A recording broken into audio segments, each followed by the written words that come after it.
Hey everyone, मैं कल्पना अपने channel में आप सभी का स्वागत करती हूँ। तो चलिए देखते हैं आज का टॉपिक। तो आज का आपका टॉपिक है संघ और उसके राज्य क्षेत्र, यानी आज हम पॉलिटी का टॉपिक पढ़ने वाले हैं। तो आज हम इसमें देखेंगे कि अनुच्छेद 1 से लेकर 4 तक क्या क्या उसमें दिया हुआ है। क्योंकि देखिए पूरे आपके टोटल जो अनुच्छेद हैं वो कितने हैं, 395 हैं। तो पूरे 395 तक जितने भी इम्पोर्टेंट अनुच्छेद हैं आपके, मैंने आपकी सीरीज पूरी 1 से स्टार्ट की हुई है। हम पूरे 395 तक लास्ट तक जाएंगे। तो चलिए इसके बारे में देख लेते हैं। देखिए इधर पे संघ और उसके राज्य क्षेत्र। तो संघ और उसके राज्य क्षेत्र जो है संविधान के भाग 1। संविधान में कुल कितने भाग हैं? तो संविधान में आपके कुल कितने भाग हैं? तो आपके संविधान में कुल 22 भाग हैं। तो 22 भागों में से पहला जो भाग है और पहले से जो स्टार्ट से अनुच्छेद हैं उसमें संघ और उसके राज्य क्षेत्रों के बारे में दिया हुआ है। तो संविधान के भाग 1 में चर्चा की गई है। पूछा जाता है एग्जाम में कौन से भाग में चर्चा की गई है, तो संविधान के भाग 1 के अंतर्गत आते हैं। इसमें अनुच्छेद 1 से लेकर 4 तक आता है। भारत में वर्तमान में कुल 28 राज्य और 8 केंद्र शासित प्रदेश हैं।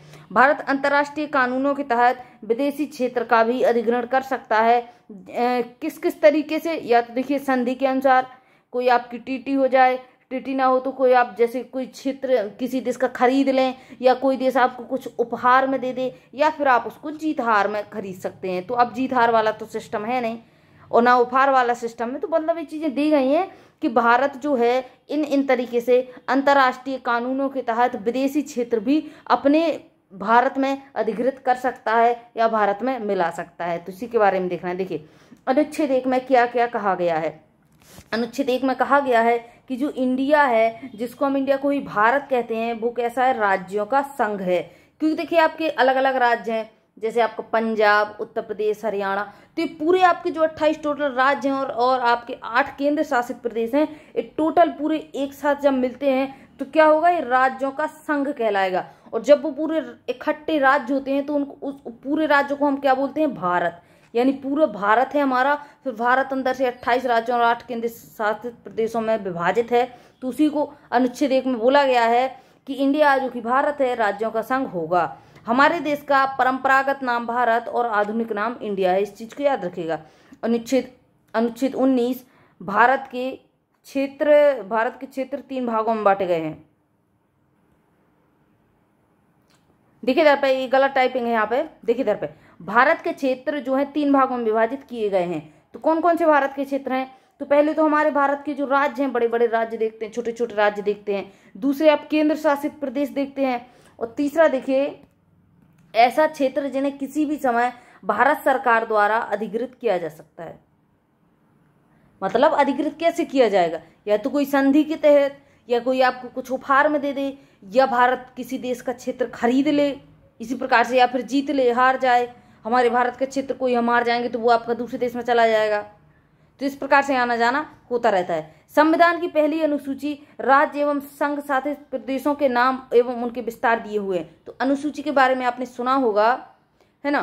कुल अनुसूचियां कितनी है? तो कुल अनुसूची तो उन 12 अनुसूचियों में जो पहली अनुसूची है वो किस चीज से संबंधित है? तो वो है आपकी राज्य एवं केंद्र शासित प्रदेशों और उनका क्षेत्र कि कितना राज्य का, कौन से राज्य का क्या नाम रखना चाहिए, कितना क्षेत्र होना चाहिए, उसी प्रकार से आपका डिवाइड है। तो ये सारी चीजें आपकी पहली अनुसूची में दी हुई हैं। चलिए आगे देखिएगा अनुच्छेद 2।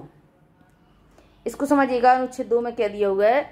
इस अनुच्छेद के तहत संसद को यह शक्ति दी गई है कि संघ में नए राज्यों का प्रवेश एवं उनकी स्थापना कर सकेगी। अनुच्छेद 2 और अनुच्छेद 3 बहुत इंपॉर्टेंट है और बारीकी से इसको समझना, क्योंकि लोग इसमें कंफ्यूज हो जाते हैं कि 2 में और 3 में है क्या। क्योंकि लगभग सेम है, बस थोड़ी समझने की कोशिश कीजिएगा, क्लियर हो जाएगा। इस अनुच्छेद के तहत जो है, जो संसद क्या करती है, जो संसद है, संसद को यह शक्ति प्राप्त है कि संघ में नए राज्यों का प्रवेश करवा सकती है और उनकी स्थापना कर सकेगी। किसके पास शक्ति है इस चीज की? संसद की।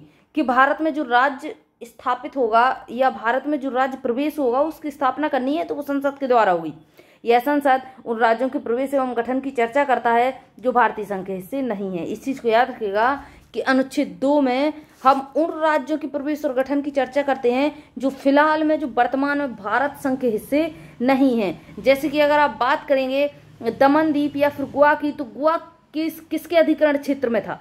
1947 में जब भारत आजाद हुआ तो गोवा तो आजाद हुआ नहीं था, यानी 1947 में गोवा तो हमें मिला नहीं था। तो फिर गोवा आज की डेट में तो गोवा हमारे पास है। तो पहले उस समय पर किसके पास था, किसके पास था? तो 1961 में पुर्तगालियों से हमने गोवा को लिया था। 1961 तक पुर्तगालियों के पास गोवा रहा और वही चीज दमनदीप के साथ हुई। तो 1961 में गोवा और दमनदीप हमारे क्षेत्र में आए थे। तो वो इसी अनुच्छेद 2 के तहत आए थे, क्योंकि उस समय पर भारत सरकार के दायरे में नहीं आते थे। आ रही है बात समझे? और अगर आप बात करते हैं, अब हम आगे देखेंगे इस चीज को, आगे टॉपिक में देखते हैं। अनुच्छेद नंबर 3 में देखिए, अब इतनी चीज आपने समझ ली, अब 3 को समझिएगा, तब आपको बात क्लियर होगी कि 2 और 3 में अंतर क्या है। इस अनुच्छेद के तहत भी संसद को शक्ति दी गई है कि संसद में नए राज्यों का प्रवेश एवं उनकी स्थापना होगी। अब पहली लाइन आपको दोनों में सेम रही होगी। अनुच्छेद 2 में भी यही बात बोली गई है कि भाई नए राज्यों का प्रवेश होगा एवं उनकी स्थापना होगी, और यही चीज आपकी तीसरे अनुच्छेद में बोली गई है कि नए राज्यों का प्रवेश होगा और उनकी स्थापना होगी। अब अंतर देखिए, डिफरेंस देखिए इन दोनों का। देखिए इधर पे रेड कलर से देखिए, लेकिन यह भारतीय संघ के नए राज्यों के निर्माण या वर्तमान राज्यों में परिवर्तन से संबंधित है। यानी यह अनुच्छेद भारतीय संघ के राज्यों की पुनर्सीमन की व्यवस्था करता है। अनुच्छेद 2 में बोला गया वर्तमान में जो राज्य हमारे देश के हिस्से में नहीं है, अगर उनका प्रवेश होता है तो हम क्या बोलेंगे कि वो अनुच्छेद 2 में चीजें चली जाएंगी कि भाई हमने किसी राज्य का अधिग्रहण किया है, कोई राज्य हमने उपहार में जीता है, या फिर किसी राज्य को हमने खरीदा है, तो वो अनुच्छेद 2 में चीजें चलेंगी। क्यों? क्योंकि वो वर्तमान में हमारे देश का हिस्सा नहीं है। अब देखिए अनुच्छेद 3 में क्या है। अनुच्छेद 3 में भी वही चीजें हैं कि हम नए राज्यों का गठन कर सकते हैं या फिर नए राज्यों को बना सकते हैं। तो वही चीज बोली गई सेम, लेकिन अंतर क्या है कि ये जो राज्य हैं ये हमारे देश के ही हिस्से हैं। तो अब आप कहेंगे कि उनके बनाने का क्या मतलब है?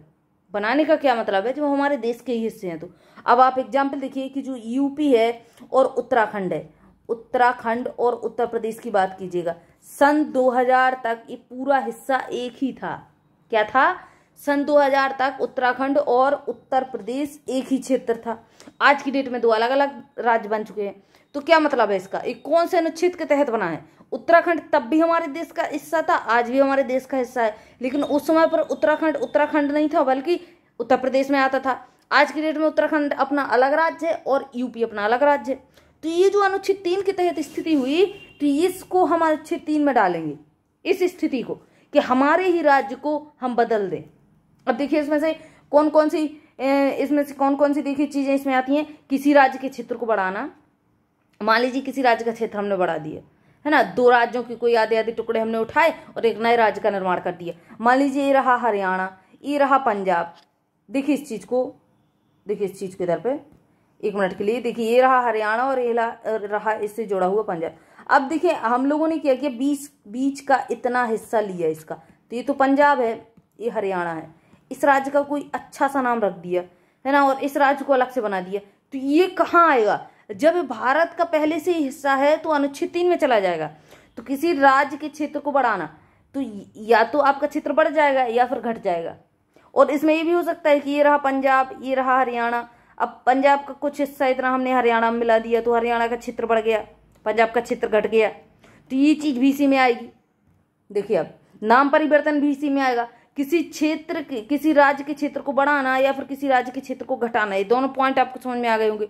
अब देखिएगा इसको, और किसी राज्य की सीमा में परिवर्तन करना, तो यही चीज है ना कि कोई जब क्षेत्र घट जाएगा तो उसकी राज्य की सीमा में परिवर्तन हो जाएगा, कोई बढ़ जाएगा तो उसकी राज्य की सीमा में परिवर्तन हो जाएगा। राज्य के नाम में परिवर्तन करना, जैसे यूपी का नाम, या फिर आप यूपी का पहले आपका दूसरा नाम हुआ करता, उत्तर प्रदेश को पहले संयुक्त प्रांत बोलते थे, आज की डेट में हम उसको संयुक्त प्रांत नाम बोल के उत्तर प्रदेश बोलते हैं। तो वो भी आपका अनुच्छेद 3 के तहत इसी में आता है। कई राज्यों के छोटे छोटे भाग काटकर आप एक अलग एक नया राज्य बना दें, तो ये चीज भी इसी में आती है। यानी कुछ भी करें, अगर परिसीमन का मुद्दा है, परिसीमन से मतलब है हमारे देश के अंदर के राज्यों की ही सीमाएं बदलती हैं, तो उसको हम पुनर्सीमन, परिसीमन नहीं पुनर्सीमन की व्यवस्था बोलेंगे। अगर पुनर्सीमन आता है तो पुनर्सीमन हम अनुच्छेद 3 में डाल देते हैं। तो इतनी बात क्लियर हो गई आपकी कि अनुच्छेद 2 और 3 में अंतर क्या है। अब देखिए क्या है कि ये दोनों काम कौन करता है, तो संसद करती है। यह सब कार्य संसद बिना राज्यों की अनुमति के कर सकती। अब भैया मैं मान लीजिए पंजाब का कोई हिस्सा हटाना है, हरियाणा में प्रवेश करवाना है, मात्र एग्जाम्पल, ऐसा कुछ है नहीं, है ना। तो अगर हमें ये चीज करवानी है तो क्या पहले हम पंजाब सरकार से परमिशन लेंगे? नहीं, संसद एक कार अपनी उपस्थिति में कर सकती है। और संसद में कौन कौन आता है? संसद में आता कौन कौन है? तो देखिए, संसद में आपकी लोकसभा, राज्यसभा, और आता है आपका लोकसभा और राज्यसभा अकेली नहीं आती हैं संसद में। संसद के 3 अंग होते हैं और एक आपका राष्ट्रपति। तो ये तीनों अपने अंडर में ही ये कार्य कर सकते हैं। जरूरी नहीं कि जाके आपका पंजाब का गवर्नर या फिर पंजाब के मुख्यमंत्री से परमिशन ली जाएगी। तो ये अपने ही दायरे में इस चीज को कर लेते हैं। तो याद रखिएगा, संसद के थ्रू ये हो जाता है। अब एक चीज और इसमें इंपोर्टेंट है, अनुच्छेद 4, 1 से 4 तक की बात करी थी, तो अनुच्छेद 4 देखेंगे अभी हम लोग। अब देखिए इधर पे, इस अनुच्छेद में यह बात बोली गई है कि जो अनुच्छेद 2 और 3 के तहत जो परिवर्तन होगा, यह संविधान के अनुच्छेद 368 के तहत नहीं होगा। क्योंकि देखिए, अगर आप अनुच्छेद 368 के बारे में आपको जानकारी है तो ये आपका संविधान संशोधन वाला अनुच्छेद है, इसके तहत ही संशोधन होता है। तो जो हमारे दायरे बढ़ घट रहे हैं राज्यों की जो सीमाएं बढ़ घट रही हैं, तो अनुच्छेद 368 में नहीं जाएंगी। क्योंकि 368 में वो चीजें जाती हैं जो संविधान के लिए इम्पोर्टेंट है, या फिर संविधान के अनुच्छेदों में परिवर्तन होता है। तो खुद सोचिए आप लोग, अगर हम भारत की राज्यों की सीमाएं बदलते हैं या फिर भारत के राज्यों के नाम बदलते हैं, तो उसमें संविधान कहाँ है? संविधान कैसे, कौन से अनुच्छेद में लिखा हुआ है? बताइए, किस अनुच्छेद में ये चीज लिखी हुई है कि हमें नाम नहीं बदलने हैं या फिर हमें इसकी सीमा नहीं बदलनी है? इस समय पे तो योगी जी ने राज्यों के तो छोड़िए, किसी के नाम नहीं छोड़े हुए हैं बदलने के लिए। तो ये चीज आपकी संसद के थ्रू हो जाती है। बिल पास होगा, लोकसभा, राज्यसभा, राष्ट्रपति की अनुमति, और आपका काम हो गया।